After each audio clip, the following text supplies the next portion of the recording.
There is an absolutely incredible lesson that is taught on accelerating resources and multiplying resources, and it's actually found in the Bible. It's a story about a little boy and his lunch. The story goes that Jesus is out ministering, and he says he's in this massive field. There are 10,000 people there. They said 5,000 men, and when you add women and children, there are up to 10,000 people in this field, all there to hear him and to receive healing from him. His staff comes to him towards the end of the evening and is like, hey, can we send the people away? They're tired. We're tired. Everybody's hungry. There's nothing really here to eat. There's a kid here with a small lunch. He's got 2 fish and 5 loaves, but that's not going to help anybody. So Jesus says, bring it to me. He blesses it, and then he does a miracle. He feeds 5,000 to 10,000 people with this 2 fish and 5 loaves. Amazing. But if you thought that story was just about increasing bread and increasing fish, you'd miss the point. There's a powerful lesson here. It's what Jesus did first that I think is most important and most worthy of notice.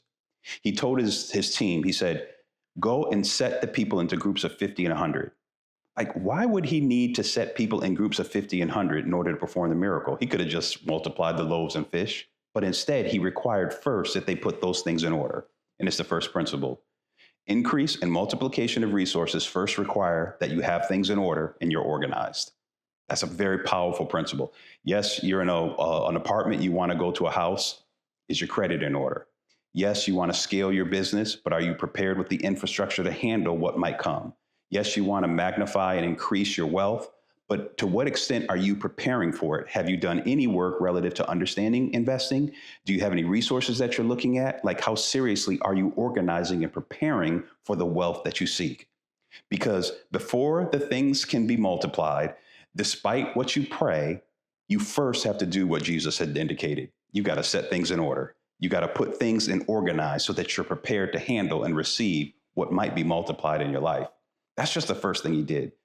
But there are 2 other things that are really important that I think this story reveals that we need to look at. The first is, let me ask you a question. If he told his staff to put the people into groups of 50 and 100, how long do you think it would have taken the disciples to put 10,000 people into groups of 50 and 100?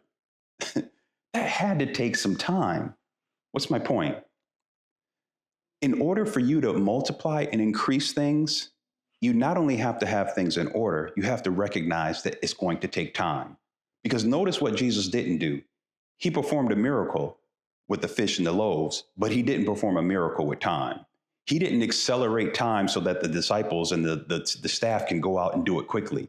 It had to take them quite a bit of time to get those things in order. And I know you want what you want yesterday, but it's going to take time. It's going to take time to get your credit together. It's going to take time to build wealth, right? It's going to take time to get that business cash flow positive. These things do not happen overnight. You can pray, you can do a lot of other things, but one thing that won't change necessarily is time.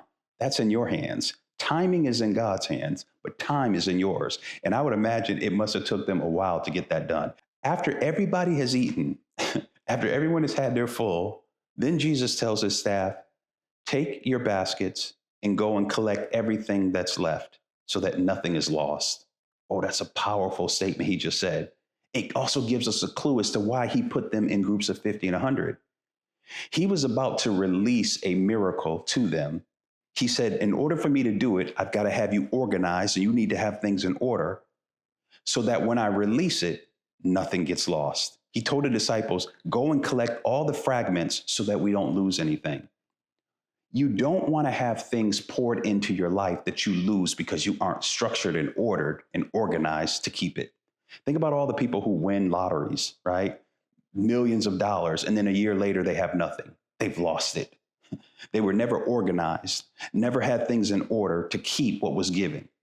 And so a lot of the issues that maybe we're facing and we're praying and asking and seeking and working and trying to get increase in our life, the question is, if we're not in order, if we aren't organized, we won't necessarily keep what we do receive. And the last thing that I think any of us ever want is to have success and resources and wealth come into our hands only to have it lost because we weren't prepared to carry it. That was a powerful principle that I think is important. You put those 3 things together. Get your affairs in order. Get your finances in order. Get organized so that you qualify for increase. And then understand it's going to take time for that to happen. But when that does occur, your organization will prepare you for the increase that you seek. Order and organization is the requirement and the prerequisite for increase, but it's also the prerequisite and requirement to keep what has been given. And the final piece is this, and sometimes this gets lost. When he told them to go and collect everything, the question is, what were they going to put it in? Like, if there's 10,000 people out there and you got to go collect fragments, what are you collecting it with? In your hands? They each had a basket. They must have come prepared with a basket. Now, these are not big things, these are small, but they collected 12 baskets full of fragments. So what it says to me is that we are sometimes preoccupied with the bread and we aren't thinking about the baskets. We all want bread, but how many of us actually are having and working on having baskets to collect the bread that we receive? Be organized, get things in order, understand it's going to take time, but to the extent that you're organized and in order and you have a basket, you have a process, you have a vehicle, a method in which to catch and to carry the increase that you receive, then it won't be lost. And then it'll actually work for your good. Think baskets, don't just think bread.